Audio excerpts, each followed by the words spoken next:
gentlemen, and welcome. Thank you so much for joining my session. This is going to be slightly different than the warm-up quiz because I'll be actually talking about stuff that's fairly relevant to security and SecOps. But today I'll be talking a little bit about how to really shrink the target. So we're talking about strategies for ransomware attack surface reduction, but in general, any cyber attack, this is applicable to. Right. So if you have any questions during the time, please do use the chat. I got Suska with me in the background who will monitor chat as well. So at the end, we got some space for questions. So with that, let's get started, shall we? And let's really dive into this. So first of all, a little bit of an introduction. My name is Michiel de Lepper. I'm Dutch, but I've been living in Ireland for like 13, 14 years now. And I have a fairly long background into IT security. And within Runecast, I am the global enablement manager. So we're going to be talking about the attack surface. So really, what is the attack surface? Well, if we look at the definition of this, right, it's a set of points on the boundary of a system, blah, blah, blah, blah, blah, right? It's a definition, but what does it actually mean? So we'll be talking about that. And then obviously as well, we're talking about attack surface reduction. And reduction is the act or the fact of making something smaller or less. And that's exactly what we want to do, right? We have an attack surface and we want to make that less. So how do we do that? Well, in order to understand how we do that, we first need to understand how an attack works. And really what leads from that understanding as our main foundation for the rest of the 30, 35 minutes that I'm going to be talking here. So it's all going to be built up on top of each other, right? So when we look at the anatomy of an attack, we can break that down into different stages. And what you see here before you on the bottom of the screen, that's the Lockheed Martin kill chain or the cyber attack chain. And this is a standardized approach of phases that every single cyber attack needs to go through in order to be successful. And there's a lot of research about this. There's a lot of information around all of this. If you really want to know more about this, look up the Lockheed Martin cyber kill chain, right? They have very good documentation about this. But when we look at this from an attack point of view, we can effectively divide this up into 3 phases. So we start with always planning the attack. So we're going to do reconnaissance. We're going to look, okay, where are my potential victims? And what can I gather from them online, right? The relevant social data if I want to do phishing or spear phishing, for instance. And I need to start to weaponize knowledge and information. So I'm going to start building my actual weapon. And I need to deliver that. So how am I going to deliver that?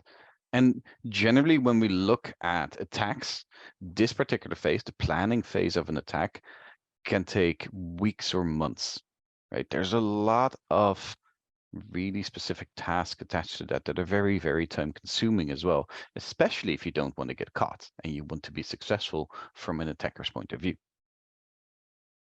So once I've done all of the planning, this is now where we're going into the getting in phase.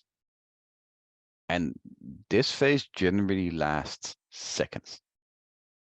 Because I've done all of my planning and my work in the first phase, within seconds I can bypass your detections and I convince the victim to open up my crafted file that I made and I bypass the security control, which means I can now install my bad stuff. And that's the point where I'm in. And then the last phase really is carrying out the actual attack. And this can be anything. Right? I'm going to have my malware call home to my command and control servers, and then I'm going to instruct what to do with it. I'm going to spread laterally. I'm going to do data exfiltration. Am I going to do ransomware? It all depends on what my objectives are. And I'm continuously monitoring this whole process and steering my malicious actions throughout the victim's infrastructure. And from a timeline perspective, right, this can be minutes, hours, weeks, months, in certain cases, and we've seen this happen, years before they are detected. So just think of that, right? Having a malicious actor, a threat actor within your environment for years without you knowing it, just imagine what they can do. But let's take all of this information, and this is a lot of information, and let's break this down. Let's simplify this a little bit, right? So we're going to look at the attack flow, and then in this example, it's going to be a ransomware example, but we're going to simplify this. So most ransomware attacks and many other cyber threats in general start off with that reconnaissance phase. And the reconnaissance phase is really the phase where the threat actors, or the bad guys, if you want, will survey the infrastructure of an organization. And they're looking for any potential target systems. And generally, what is a potential target system? It's a system that will have outdated, unpatched, or otherwise vulnerable software packages or services running on that. And once such a system is identified, attackers will then enter the second phase. And this is by exploiting the vulnerability and gaining access to that vulnerable system. And in generally, this tends to be a rudimentary access in most scenarios, but it's enough to do things like remote code executions, etc., and privilege escalations. And it's sufficient to actually connect back to my command and control servers and start to deploy the actual payloads. And once that payload is in the environment, it will then spread very, very rapidly across the network, and it will start to encrypt workloads, including those mission critical workloads that you rely on as an organization. And in many cases, your backup storage as well. Because when ransomware first became a really big thing, because the ransomware is in existence since the late 1980s, the first example of ransomware was the AIDS ransomware, which spread by floppy. But the last decade or so, ransomware has really been a thorn in our side. And initially, when that started to happen, right, it's like, okay, well, we got hit by a ransomware, everything is encrypted. Well, you know what? We're just going to put our backups back. We might lose a couple of hours or we might lose a day, but that's fine, right? It's not the end of the world. But the bad guys aren't stupid either. So the first thing they do is they start actively to target the backups as well, because that way you pay, right? So once your mission critical systems are encrypted and your backups are encrypted, it leaves the affected organization with very few options to actually regain control over that data. And then from all of that information and looking at that attack flow, we can essentially ask ourselves three main questions. Are you at risk? And what's a priority for my organization and my environments? And then, am I susceptible? Will the protections that I have, will they hold, yes or no? And then lastly, what do I need to change to actually be protected? And these are questions that every single organization will need to ask themselves continuously throughout your cycles, every time a new threat comes into play. So it's very difficult, right? Because how can you get all of this information? It's a lot of work attached to this. But generally, these are the questions you need to start asking yourself. Let's circle back here to that attack flow, right? We looked at, okay, this is the attack where it's launched, it starts to spread. And then suddenly you start to notice something. And that's really what we would define as, this is where you're hit. And that's when you start to ask yourself, oh dear, are we at risk because we see this stuff happening here? What's the priority? What do we need to fix first? Where am I susceptible? Right? What protections do we have in place? And oh my God, SecOps, what do we need to change to actually resolve this, to be protected from this? So that's an issue. Because when you start to ask these questions, the moment you're hit, you're too late. So why aren't you asking them here? Why aren't you asking them where the attack planning phase is? Well, there's a very logical reason for that, right? Because what are you going to do? Ask the bad guys, hey, what are you planning to do? It doesn't work that way. But there's a lot of information out there that can help you with that. Let's switch gears here a little bit and let's talk about architecture. And really in this phase, we're going to start to defining the attack surface. So this is a basic graphical representation of an environment. Right? When you look at this from a stylistic point of view, this is an environment. We got multiple segments, multiple departments, multiple solutions. Okay, fair enough. So my question is always, okay, when we look at that and we look at the attack surface, where is the attack surface? Where in this architecture is your actual attack surface? Because when we look at the definition of an attack surface, it's a collection of points within the environment which malicious actors can leverage to actually infiltrate your IT infrastructure.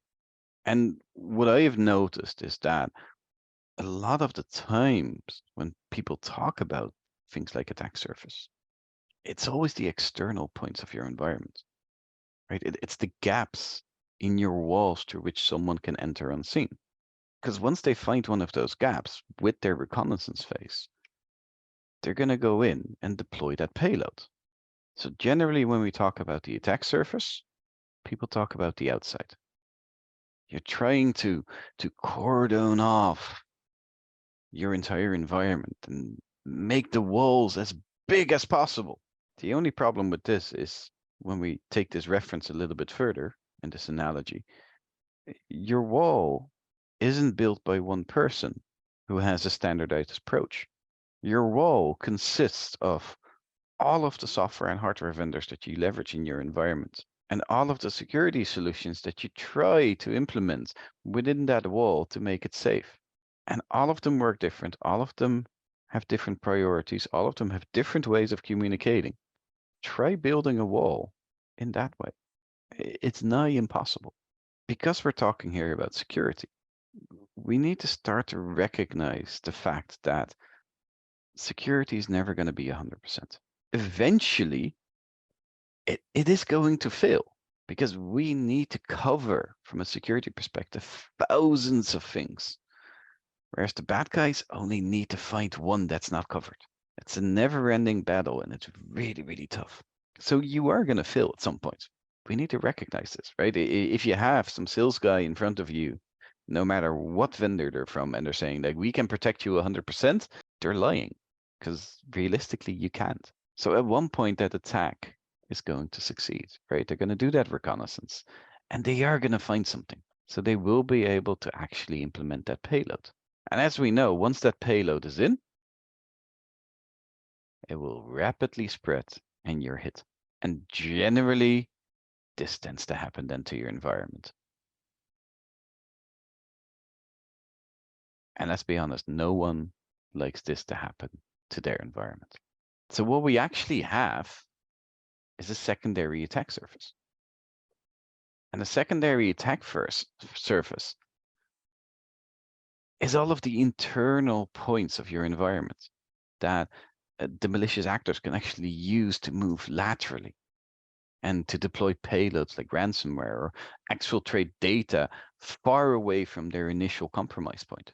So once we have that internal secondary attack surface covered as well, moving laterally and deploying those payloads further into your environment becomes a lot more challenging.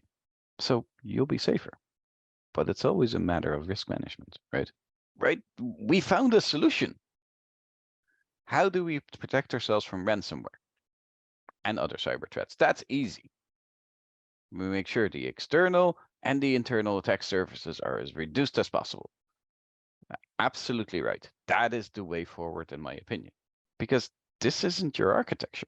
This architecture is replicated across every single office and remote site that you have as a start. Because remember, over the last couple of decades, the way we leverage infrastructure has evolved significantly.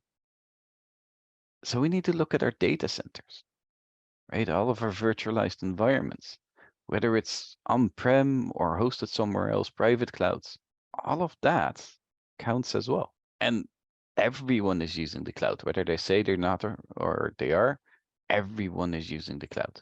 If they're saying we don't use the cloud, I would suggest having a shadow IT review done by someone, because I'm guaranteeing you, you will be using the cloud.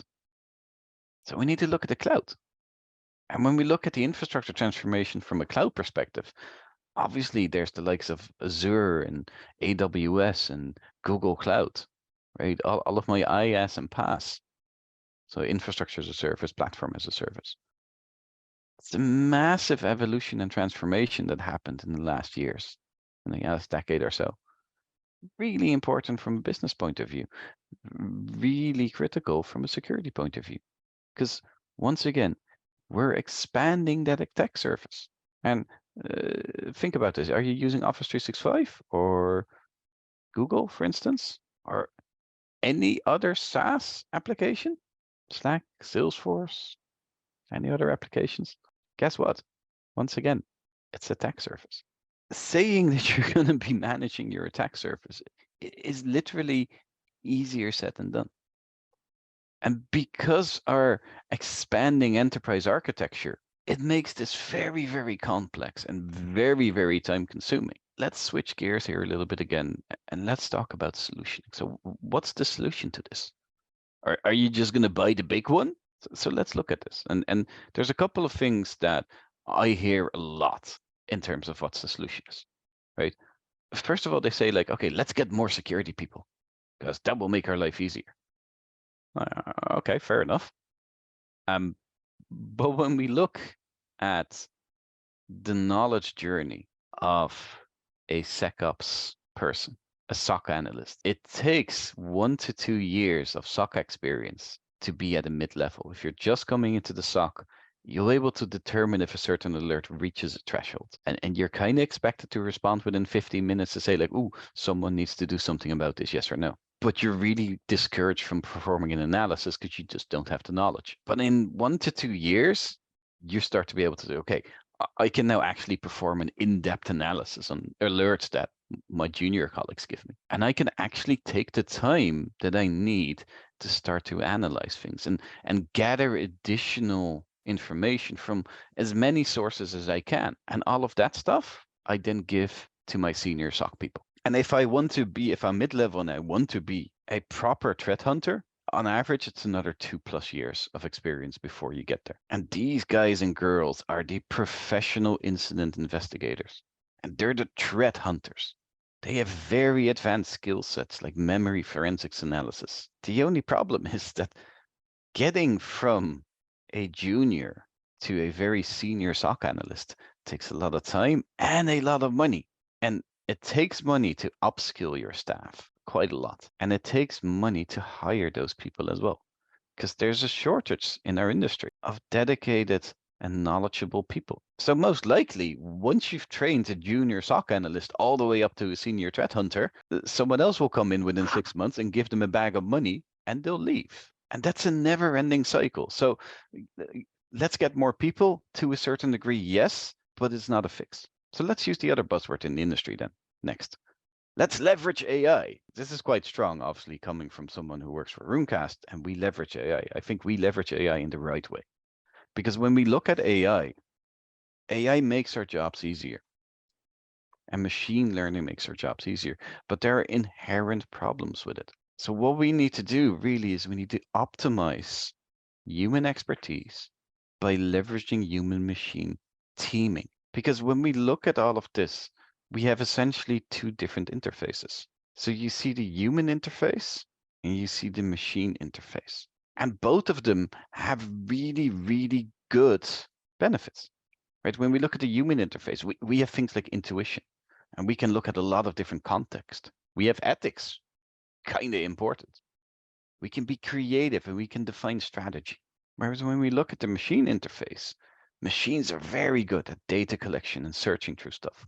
They can summarize perfectly, right? If I have a really big piece of text and I want summarized, I throw it in ChatGPT, summarize this for me, and I get all of the points that I want. Fantastic. I can look for patterns. I can do generalization. I can test hypothesis.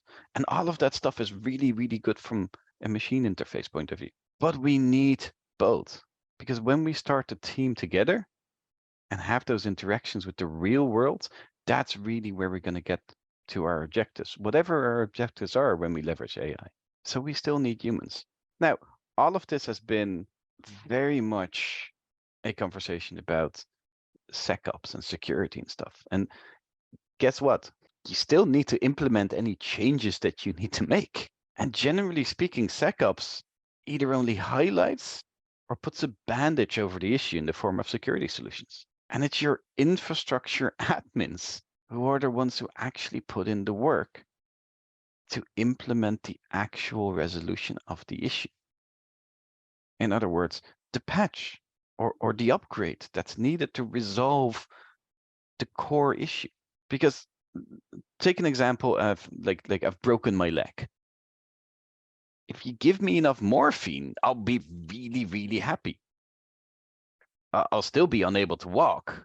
Although with morphine, I might think I'm able to walk and I might try to walk, but trust me, I won't. It's the cast that the doctors put on my leg and it's sufficient rest that will actually fix my broken leg. So all of the security solutions that traditionally have been put in place put a bandage over it, and it doesn't fix the core issue. The core issue is the fact that we have vulnerabilities, we have misconfigurations, and we work with humans. So mistakes are made.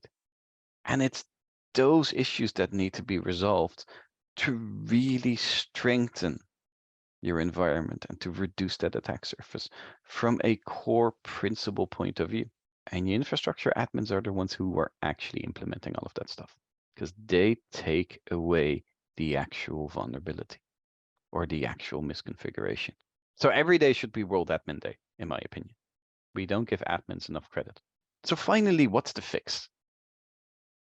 And when I talk about the fix, I'm not going to tell you Runecast is the fix because it's not. It's part of the fix, very much so, and we can definitely help you. But my key message here is always that there's no silver bullet. Does not exist. There's no one solution that will be able to help you. There's a set of them. So let's have a look at them. And don't get me wrong, right? Solutions are important. So putting the right solutions in place to really uplift your effort and leverage the right tools and solutions for your environment, but also your people and your business. What is important to you? And always remember that there's no silver bullet. And aim for a platform approach. Because on average, the average organization has 28 security solutions alone. And none of them talk to each other. And all of them report in a slightly different way and operate on a slightly different aspect of your environment.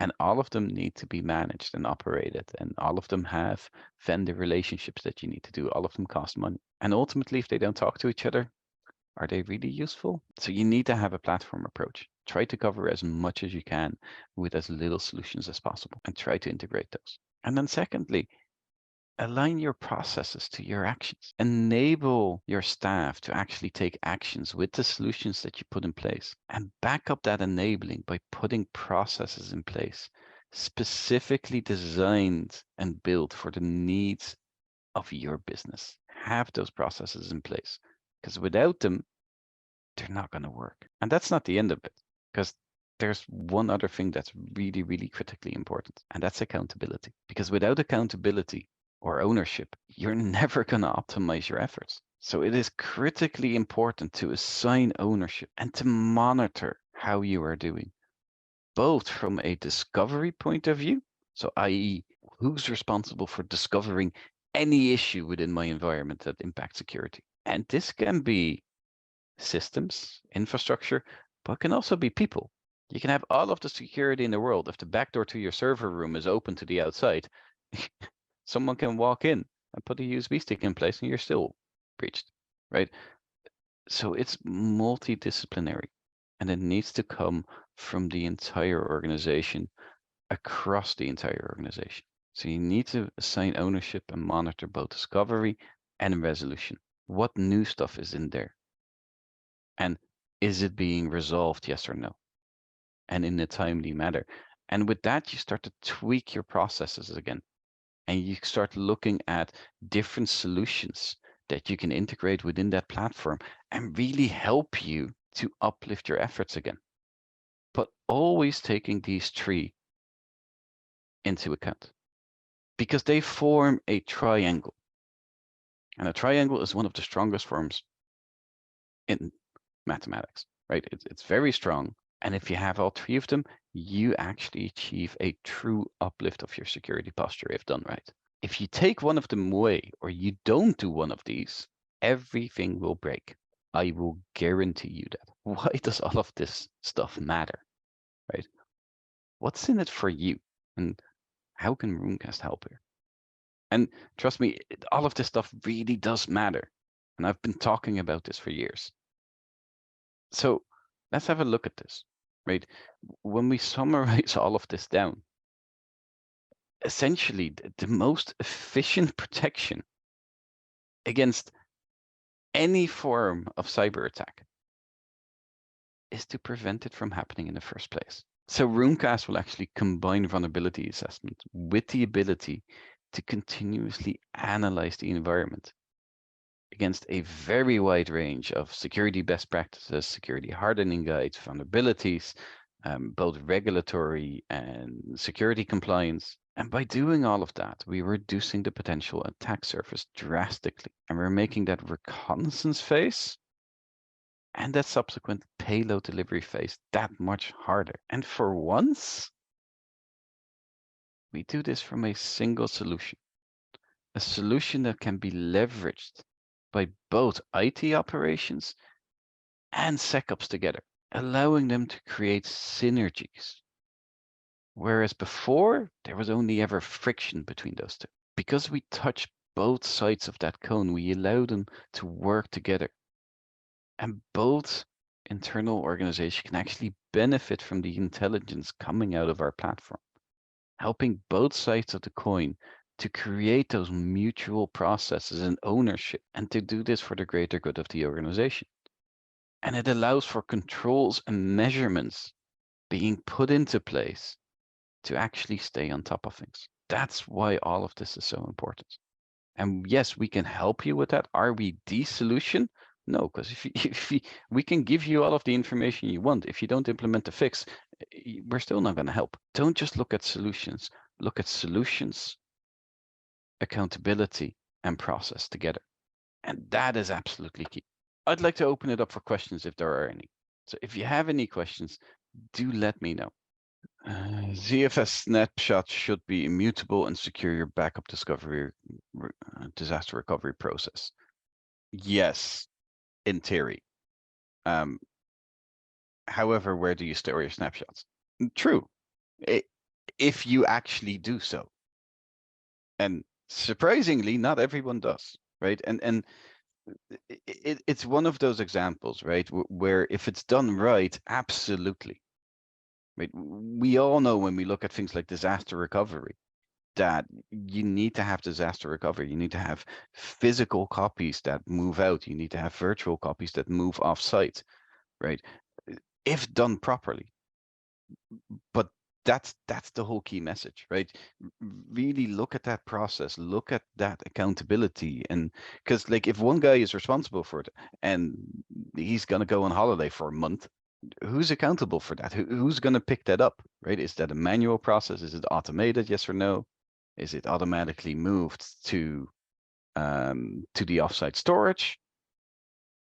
And is it physical or is it virtual? Is it digital? Right? If it's digital and someone in the networking team changes some firewall rule, who's responsible for actually controlling and checking to see if that still works? Yes or no? So yes, in theory, the ZFS snapshots should be immutable if everything works, right? So have those processes and that accountability around that. Okay, so we got another one. Could you please describe the typical workload to recover data, ensure overall resiliency after a ransomware? Okay, so I'm not sure if we have enough time for that. Let me very briefly elaborate on that, right? Because it's very situational, and it very much depends on how you are set up as an organization. But in general, when you're hit with a ransomware, you have two options. You either pay or you don't. If you do decide to pay, which we never would recommend, but in certain situations, I understand why, then you open another can of worms, because we've seen cases where the actual decryptor that was sent after paying is an actual malware, and they just dive deeper into your environment, right? So can you trust it? Most likely, no, right? They're bad guys. Why would they do it? Generally, people don't pay, or at least they shouldn't. If you don't pay, right, then you start to go, okay, what's been actually attacked? What's been impacted? Do we have backups? Yes or no? What's our process of re-imaging? Where is our data? What can we get? What can we not get? What can we recover? There's No More Ransom, for instance, which is a repository of ransomware decryptors by numerous security vendors to really help organizations if it's a known ransomware, but it's not always a known ransomware, right? The workflow is really, really dependent on how you've been attacked, with what and where. But I guarantee you it will cost time, resources, and a hell of a lot of money. I don't have the numbers now, but it's been published. Like I'm based in Ireland. The HSC, so our governmental healthcare organization, was attacked with ransomware during the pandemic. That has cost us as a country hundreds of millions to recover from that, because it's a knock-on effect on processes and people and time and departments and everywhere. So with that, I am absolutely out of time, but I'd like to thank everyone for attending. If you have more questions, reach out to me directly, reach out to the LinkedIn group that Jason posted. But thank you so much for your time. Thank you for your attention. I hope it was useful for you, and I hope to see you in any of the other sessions.